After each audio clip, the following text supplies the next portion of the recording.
Buenas tardes a todos. Antes que nada agradecer la presencia de quienes acompañan. Y bueno, comenzaré con mi ponencia titulada El Maestro Filo, un indígena que resiste y promueve la reivindicación del mundo náhuatl, presentada por su servidor Elías Ramiro. Mi primer acercamiento con este hombre se dio durante mi investigación en la tesis de licenciatura. Mi asesor de tesis en un café me platicó acerca de que mi investigación podía ser concluida acerca de lo que yo llevaba acerca del pensamiento o la concepción de la muerte entre los mexicas. Sin embargo, me dijo que obviamente toda investigación tiene que ser fundamentada por, obviamente, la fuente primaria, y en este caso hacía falta algo que yo considero fundamental, que era la voz del indígena vivo. El indígena vivo, aquel que ya no escuchamos, aquel que ignoramos, y desafortunadamente la academia muchas veces se centra en el indígena de los documentos de hace siglos, documentos que fueron escritos desde la hispanidad, desde el cristianismo, desde un proceso colonial. Y entonces ignoramos completamente al indígena que resiste, al indígena que se encuentra luchando por sus derechos y que obviamente queda ese trabajo inconcluso, ¿no? Hablamos de un indígena imaginario. Cuando me platicaron de este hombre me pareció ser historia viva, porque era un hombre que había fundado una escuela autónoma dentro de su comunidad, un hombre que publicaba sus libros de manera independiente, un hombre que promueve la reivindicación del pensamiento indígena, los cultos indígenas antiguos, pero sobre todo que está en la lucha por no dejar morir la lengua náhuatl de su comunidad. Pero antes de llegar a este hombre, al que conocemos como Maestro Filo, existió alguien que se llamó el hijo de Aniceto Crisanto, o al menos así es como él lo narra en la entrevista que le realizamos durante junio del 2022. El hijo de Aniceto Crisanto era un hombre homosexual que se dedicaba a viajar por el mundo, que se dedicaba a estar de fiesta en fiesta, pero que fue durante uno de sus viajes a Israel, un país que se pronuncia mucho a favor de la homosexualidad, que se encontró consigo mismo, que durante estar de fiesta en fiesta, algunas personas se acercaron a él y lo llevaron a ver la guerra de ocupación que tenía Israel con Palestina. Y entonces ahí fue donde el Maestro Filo, o más bien el hijo de Aniceto Crisanto, recibió un golpe de realidad, de que no todo era como él lo creía, que era goce y disfrute, que no todo era dinero, diversión, y entonces cae en cuenta de que quizá lo que él está haciendo no es lo que debiera, ¿no?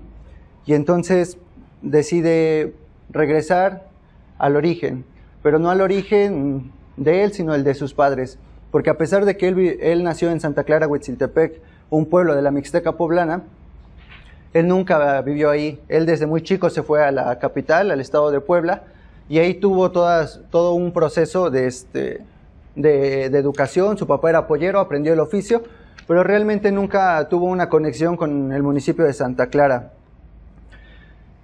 A su llegada a Santa Clara, sus cualidades de haber viajado por el mundo, el hecho de dominar distintos idiomas, el tener una preparación incluso universitaria, a pesar de no haberse titulado en el área de las matemáticas y de las ciencias exactas, pues hizo que pudiera colaborar en las escuelas locales de su comunidad, dentro de su municipio de Santa Clara y de Huitziltepec.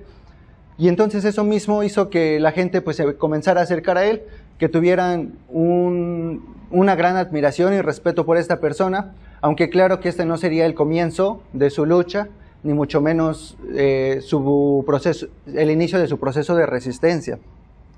A pesar de que él estaba consciente de la realidad que se vivía en Santa Clara y de que todo lo que pasaba a su alrededor podría mejorar a favor de los derechos indígenas y de toda su comunidad, fue durante el 2001 que sale la Marcha de la Dignidad desde San José, Chiapas, que él, a través de los anuncios que hacían en la televisión, decide unirse a esta marcha.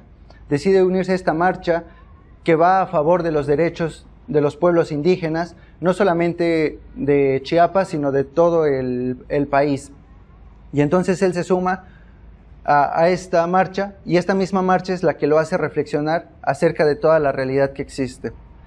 Y bueno, esta marcha, es derivada de los acuerdos de San Andrés, que se dan por el Ejército Zapatista de Liberación Nacional en 1996.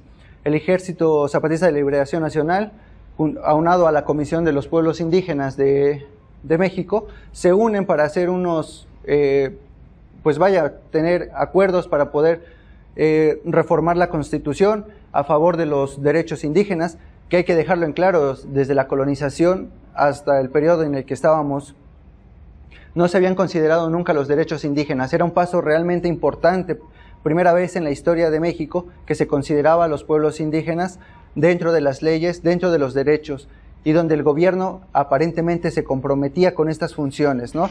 Dentro de los acuerdos que se promovían en los acuerdos de San Andrés, estaba el reconocer a los pueblos indígenas dentro de la Constitución, ampliar su representación política, tener acceso a la justicia, promover la manifestación cultural, poder tener acceso a la educación y a la capacitación, garantizar las necesidades básicas, impulsar la producción y los empleos y proteger al indígena migrante. Como nos podemos dar cuenta, los acuerdos de San Andrés no son nada de otro mundo, son cosas que en un principio se deberían de considerar para todos. Sin embargo, en nuestro país o dentro de nuestra realidad, pues no era así, ¿no? El problema no nada más es eso, sino que llega aún más en 2001, justamente con esta marcha del color de la piel también, que durante el periodo presidencial de Vicente Fox, que llega en el año del 2000, comienza con una serie de, más allá de aceptación a los acuerdos de San Andrés, parecen ser unas contrarreformas. Y entonces, más allá de brindarle un apoyo y un respaldo a los pueblos indígenas que tanto habían estado luchando por sus derechos, pues traicionan estos acuerdos. Y estos acuerdos terminan justamente en la Marcha del Color de la Tierra, misma en la que participó el maestro Filo, y representan la traición de la clase política a los derechos indígenas. Entonces es muy importante porque a partir de esto el maestro Filo se da cuenta que nunca van a tener el respaldo del sistema político, del gobierno mexicano. Y entonces comienza un proceso de resistencia muy importante. El primer acto de resistencia es que después de la traición a los acuerdos de San Andrés, el maestro Filo decide quemar sus documentos como un acto de inconformidad. De dicha manera se expresa que no pertenece al sistema político mexicano. Es decir, se deslinda de todo vínculo que tiene con la sociedad. Y esto mismo le ha ocasionado una serie de problemas, porque al final de cuentas él no puede trabajar de manera, pues digámoslo así, formal, porque no tiene ningún documento. Él no puede pertenecer a un seguro, no puede tener derecho a una nómina, mucho menos a una cuenta de banco donde le pueda. Entonces se dedica justamente a realizar un trabajo que fortalece las relaciones sociales, es decir, él lo que aprende es oficios como la albañilería, la pollería, y entonces a raíz de ello lo que genera es que la forma de pago ya no sea exactamente dinero, sino que más bien, es decir, si él ayuda a cortar pollo para alguna festividad, lo que recibe es comida a cambio. Si él lo que hace es levantar una barda con sus vecinos, lo que recibe pues es que le están dando comida o que le brindan ropa, que le dan quizás sí una pequeña remuneración, pero no hay un salario fijo, ¿no? Entonces, este acto que pareciera tan simple de romper documentos y deslindarse del sistema, toma fuerza cuando al final de cuentas el discurso y tus actos pues van encaminados por la misma vía, que es justamente esto, ¿no? El cambiar tu forma de vivir. Y bueno, esto lo hace como un acto de resistencia, porque él decía, si somos muchos quizá podemos hacer algo, ¿no?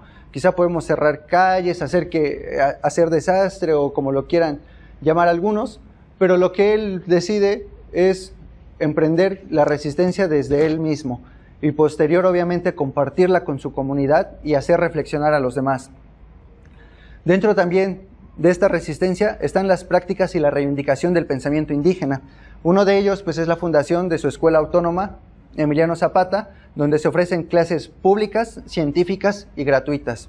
A esta escuela tienen acceso cualquier persona que se quiera acercar, sea o no sea de la comunidad, la edad que tenga, y aprenden desde a leer, a escribir, hasta ayuda a los estudiantes que están a punto de ingresar a la universidad, los ayuda a prepararse para sus exámenes, incluso les enseña el inglés y otras lenguas que pudieran fortalecer sus conocimientos, ¿no? Entonces es muy importante esta escuela, porque a pesar de que es él únicamente quien imparte clases, pues siempre está a favor de su comunidad, ¿no? Es decir, de todos aquellos. Y sobre todo porque estas clases, pues de igual manera no tienen ningún costo, ¿no? En muchas ocasiones son los mismos estudiantes quienes llegan con fruta, quienes llegan con algún bocadillo que le pueden ofrecer y que le pueden compartir al maestro, y de esta manera pues se fortalecen estas relaciones. El segundo punto es la conservación de la lengua náhuatl como símbolo de identidad. Hay que destacar que en primera él es un nahuablante. Entonces desde ahí pues ya comienza esta lucha por resistir con la lengua, pero sobre todo tiene un coro de niños que también realizan cantares en lengua náhuatl. Y entonces estos cantares ya no solamente permiten que se esté realizando la conservación de la lengua, sino más bien está haciendo que mucha gente se sienta identificada con estos cantares, y que entonces, por ejemplo, en el Nican Mopogua, que es un cantar a la Virgen de Guadalupe, la gente se sienta arraigada de esa manera y digan, ok, si entonces la lengua, la Virgen de Guadalupe se comunicó al indio Juan Diego a través de la lengua náhuatl y no se avergüenza, nosotros no tenemos por qué avergonzarnos de esta lengua, ¿no? Y entonces se va enriqueciendo y sobre todo se va conservando esta lengua. Algo que a mí me llamaba mucho la atención durante la entrevista que tuvimos fue que él decía que él era el último tlacuilo. Y me pareció muy interesante desde el punto en el que lo plantea, pues pareciera que de considerarse el último es más un símbolo de arrogancia que de otra cosa, pero no. Él se refiere al último tlacuilo diciendo que si enumeraran del mejor al peor, él sería el último, porque a diferencia de todos los tlacuilos que pudieran existir en la actualidad, él no tuvo un maestro. Su maestro fue un códice, el Códice Borgia, que durante el estudio y el análisis de él fue que pudo ir entendiendo los símbolos y comprender el camino del códice. Este Códice Borgia, él lo pierde, y durante su lamento de haber perdido este libro o este facsímil, es que él cae en cuenta que ya tiene el conocimiento para realizar el camino del códice, y desde entonces podemos ver este tipo de pinturas que él representa como códices, porque al final de cuentas tienen símbolos y tienen cualidades que obviamente se entienden solamente si se tiene el conocimiento correcto. Y obviamente otra también de las cosas que hace es promover las mayordomías como un medio de organización social, ¿no? Es decir, ya no tanto un sistema político, porque un sistema político claramente tiene sus intereses, pero las mayordomías no, además de que son de carácter rotativo, ¿no? Y entonces también hay que tener en cuenta que el vínculo del indio con lo sagrado es realmente interesante e importante, ¿no? Llega a ser un compromiso de vida o muerte. Y bueno, yo considero que no es el más importante, pero es fundamental, es el culto a la guadalupana, y él así lo manifiesta, ¿no? La guadalupana como un códice, un símbolo de resistencia. Y él lo expresa porque justamente habla, ¿no?, de que la guadalupana fue hecha por Zipac, que fue un indígena en resistencia, que no es la historia que conocemos de la Virgen de Guadalupe, que apareció en el cerro del Tepeyac y que le habló a Juan Diego, sino que más bien fue una pintura hecha por un indígena que también tenía otro tipo de pensamiento, ¿no? Y entre ellos se destacan aspectos como el sol que vemos alrededor de la Virgen, que obviamente es una representación del mismo dios Huitzilopochtli, el manto con estrellas y el sol atrás, que siempre es la eterna dualidad, el bien y el mal, lo viejo y lo nuevo, el fuego y el agua, y toda esta cuestión dual que siempre va a ser importante en la cosmovisión indígena. Coatlicue, que es la diosa de la tierra y que obviamente dentro también de su túnica se representa con el cerro del Tepeyac. Ahí podemos ver algunos símbolos del cerro, que es el Altepetl, y también el elemento fundamental son los colores que representan la unidad cósmica del cielo, que obviamente los colores son el azul verdoso, el dorado, el blanco, el rojo y el negro. Pero el símbolo más importante al que él refiere es el de la flor de 4 pétalos en su vientre, que tiene la Virgen de Guadalupe y que obviamente representan el Nahui Oli, ¿no? Y que se relaciona también a las 4 eras que tenemos y el centro, o que han pasado para llegar a la era actual en la que estamos, que es el centro de esta flor de 4 pétalos. Y esta flor pues representa que Coatlicue o la guadalupana lleva en su seno al dios del universo, que se pudiera interpretar como Quetzalcóatl. El siguiente caso es la pirámide. Esa es la pirámide que él construyó a las afueras de su escuela, está a las afueras de Huitziltepec. Es una pirámide totalmente pues hecha con mano de obra de él y de sus conocidos. Está fundamentada bajo la construcción de la cosmovisión indígena y obviamente también tiene elementos que hay que destacar. Entre ellos, pues obviamente los colores que representan los 4 puntos cardinales y un quinto color que representa también el centro. Está orientada a los puntos cardinales, pero sobre todo al poniente, donde se pone el sol el 22 de diciembre, que es el solsticio de invierno. Tiene 13 escalones que simbolizan 13 cielos en la cosmovisión náhuatl y se representan 3 calendarios en sus paredes, todos mesoamericanos. Es el calendario solar de 365 días, el ritual de 260 días y el calendario Venus de 584 días. Bueno, es por parte de la pirámide. Pero bueno, yo considero que mi labor, hablando de la resistencia indígena, no estaría completa si yo no trajera el mensaje del propio maestro Filo. Entonces les dejo este pequeño video hecho por él para este evento.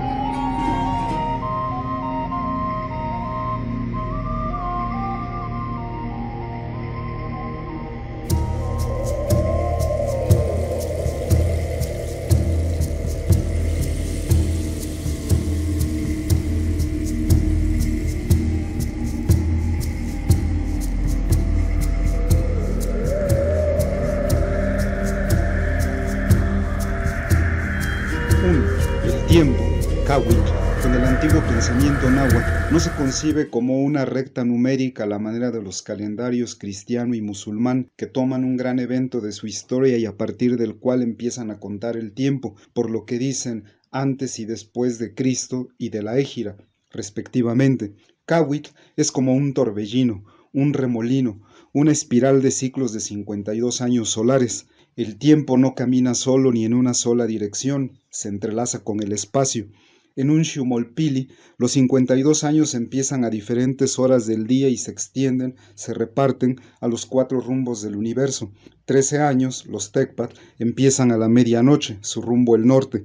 13 años, los Cali, empiezan al atardecer, su rumbo el poniente. 13 años, los Tochtli, empiezan al mediodía, su rumbo el sur. Y 13 años, los Acatl, empiezan al amanecer, su rumbo el oriente. Además, este sol que nos alumbra, Tonatiuh, no ha sido el único, antes hubo otros 4. El quinto, empezó a existir en un día 4 Olin, de un año 13 Acatl. 2. La historia de las apariciones guadalupanas al indígena Juan Diego está escrita en alfabeto latino, pero en lengua náhuatl. Las 2 primeras palabras con las que empieza son Nican Mopogua. Nican es un adverbio de lugar, significa aquí. Pogua es el verbo contar, conjugado en tercera persona de presente de indicativo. Mo es el pronombre reflexivo de la tercera persona. Mopogua es él, ella, se cuenta. Nican Mopogua significa él, el tiempo, se cuenta. Powali es el sustantivo, la cuenta. De ahí conceptos tan importantes como Sempowali, el número 20, Tonalpowali, la cuenta de los 260 días, y Xiupowali, el ciclo solar de los 365 días. 3. Dice el Nican Mopogua, Omponitzticaya, Inicpactepetzintli, Intonatiuh y Quisayampa, Inompahualquistia, Inilhuicac-Tlasucuicatl. Miraba allá, arriba el cerrito, lado donde sale Tonatiuh, de ahí provenía el precioso y divino canto. Luego, Juan Diego sube a la cima del Tepeyac y la mira. Initlaquentzin, Yuquin Tonatiuh, Icmotonameyotia, Inicpepetlaca. Sus ropas como Tonatiuh resplandecían, así brillaban. Y cuenta el Nican Mopogua que todo eso ocurrió en los primeros días de diciembre de 1531, precisamente en un año 13 Acatl. Fue escrito en la segunda mitad del siglo XVI. En realidad, ni la Virgen María se apareció ni Juan Diego existió. Ambos son solo personajes literarios. Su autor un indígena nahua, no tuvo la intención de dar cuenta de las apariciones como un hecho histórico, sino de que se cuenta el tiempo. 4. La pintura guadalupana no es obra de un milagro, sino de un pintor nahua. Lo sabemos con total certeza por las informaciones de 1556 que dan cuenta de las palabras pronunciadas por el provincial de los franciscanos cuando se declara contrario al culto guadalupano en el Tepeyac, antiguo lugar de culto a la diosa Tonantzin, la Madre Tierra. No está de acuerdo con que se les permita a los indios adorar una pintura como si fuera Dios, cuando todos sabían que la había pintado el indio Marcos, quien, por cierto, pintó a una noble mujer nahua rodeada por los rayos de Tonatiuh, y sobre su vientre dibujó una pequeña flor de 4 pétalos, el glifo, el símbolo, el nombre de este quinto sol, Olin Tonatiuh. En mayo del 2007, en Aparecida, Brasil, el Papa Benedicto XVI, ante la Conferencia General del Episcopado Latinoamericano y del Caribe, expresó: el anuncio de Jesús y de su Evangelio no supuso en ningún momento una alienación de las culturas precolombinas ni fue una imposición de una cultura extraña. La utopía de volver a dar vida a las religiones precolombinas, separándolas de Cristo y la Iglesia Universal, no sería un progreso sino un retroceso.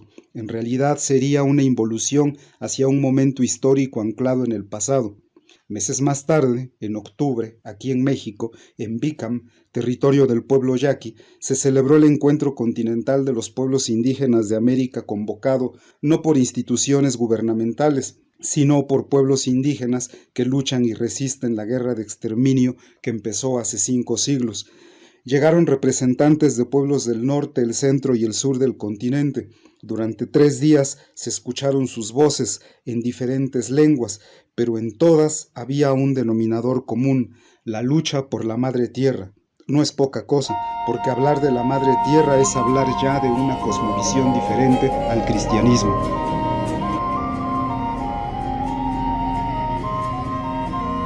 Bueno, pues con este video cierro la presentación.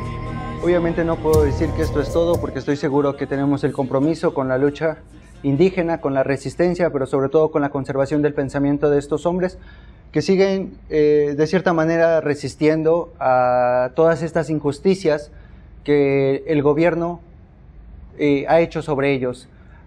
Esta lucha por sus derechos, los cuales nunca se han respetado, y seguir acompañando y compartiendo la voz de estos hombres. Gracias.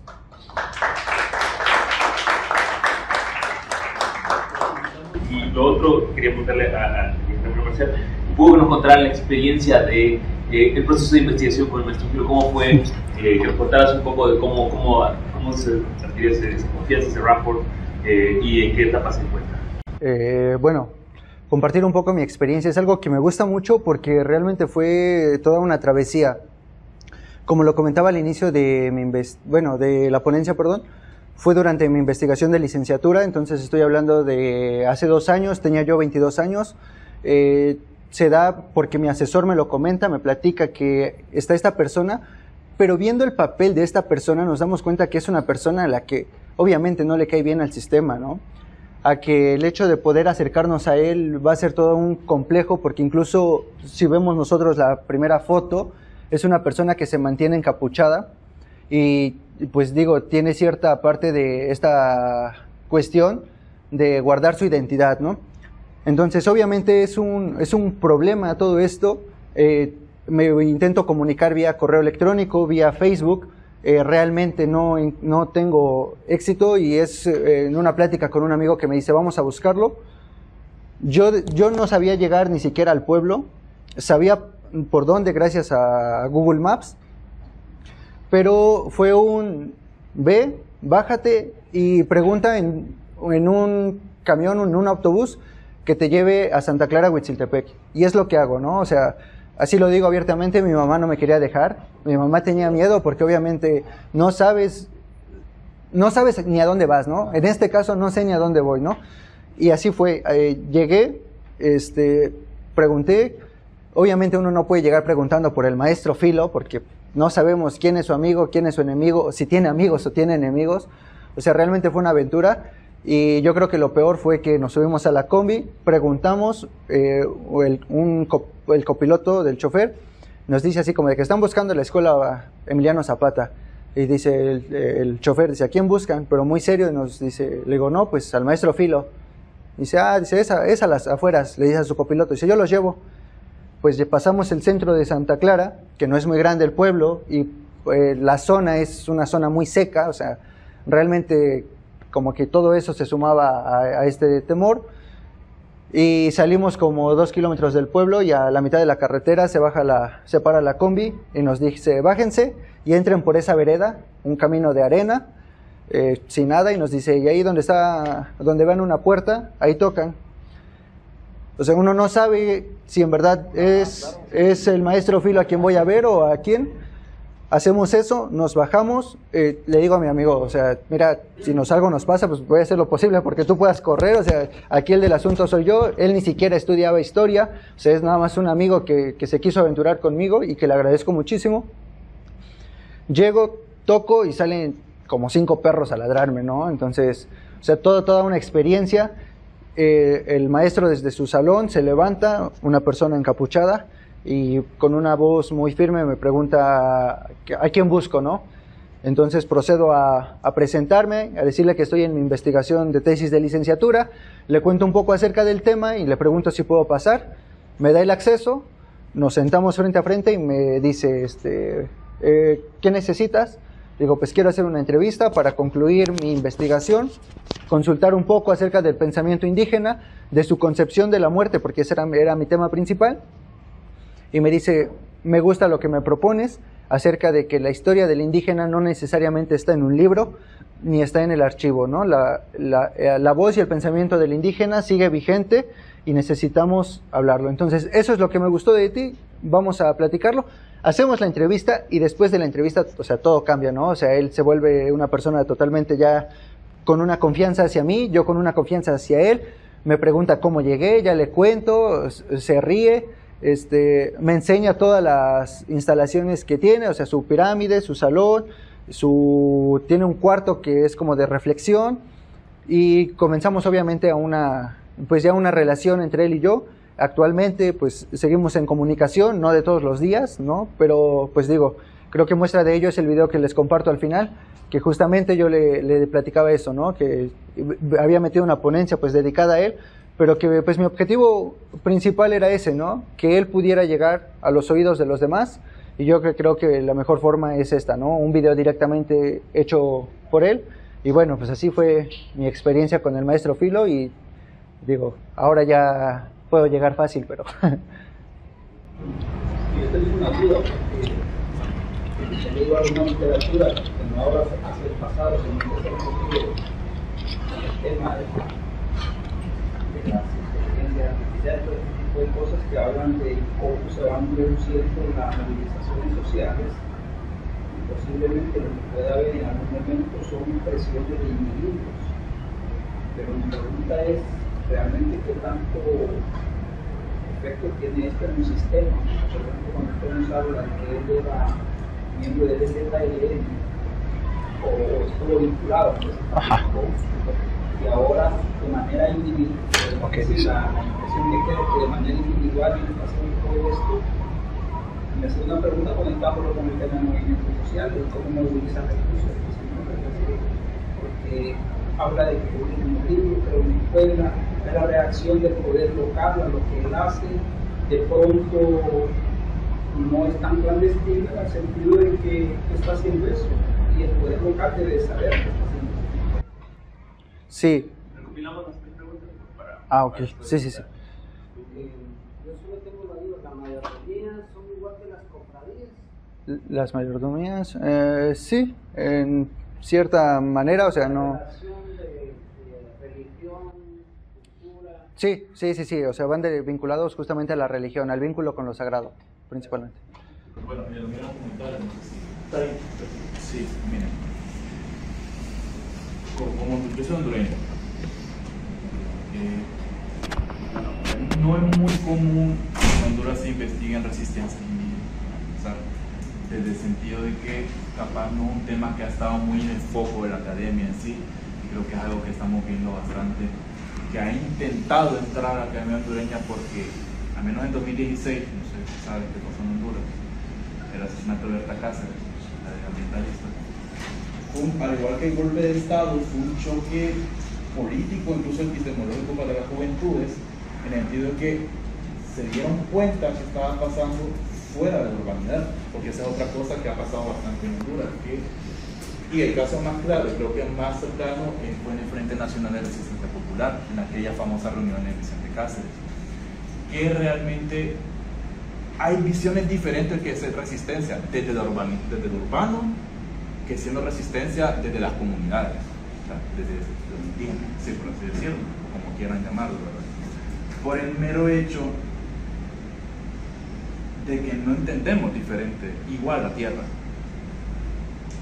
porque fuera de los modelos que nos ha traído la humanidad de cómo ver los recursos naturales, y eso termina repercutiendo el capitalismo en sí, o estas nuevas alternativas que pueden vivir, vaya, para los que más o menos están un poquito más percatados en el tema, es el hecho de que, como vos decías, justamente, no toda la historia está en los libros, en los documentos, en la bibliografía que tradicionalmente estamos acostumbrados a identificar.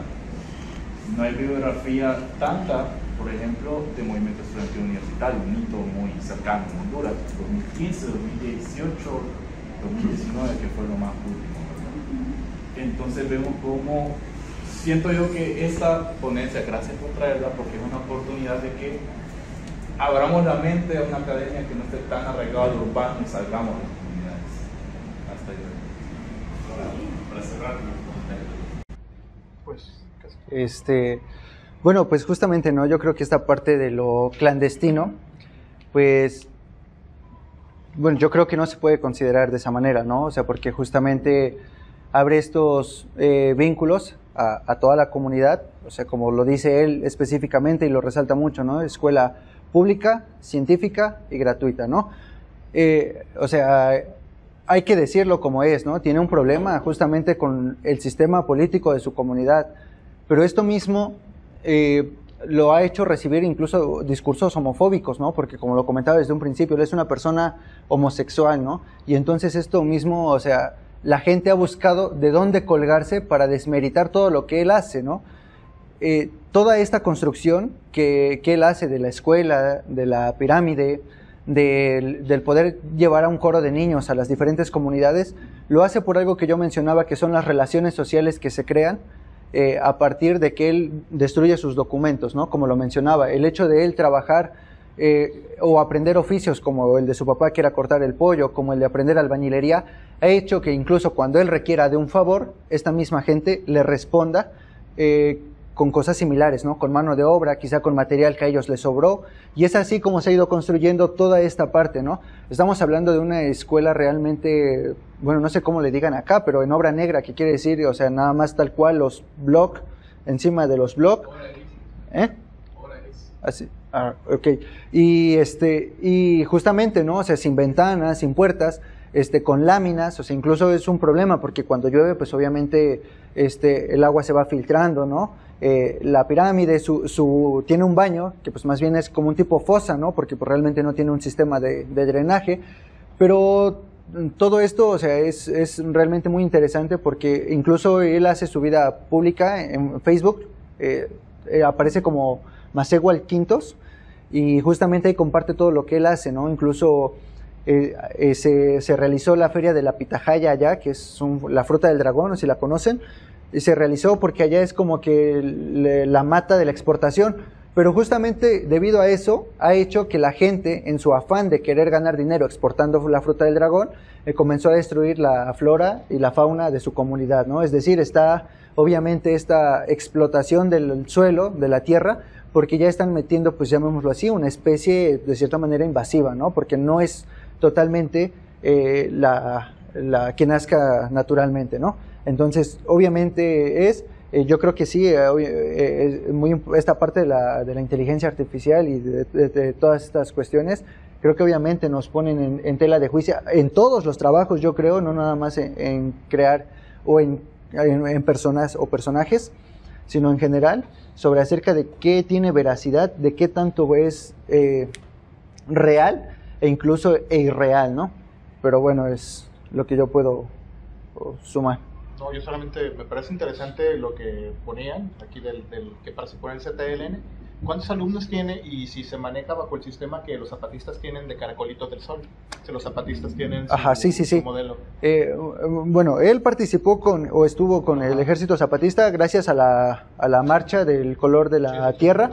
O sea, no estuvo directamente vinculados con ellos, pero obviamente participó y pues ahí generó relaciones, ¿no? Dentro de estas, obviamente él dice que es el caracol que canta el universo. Él lo llama así.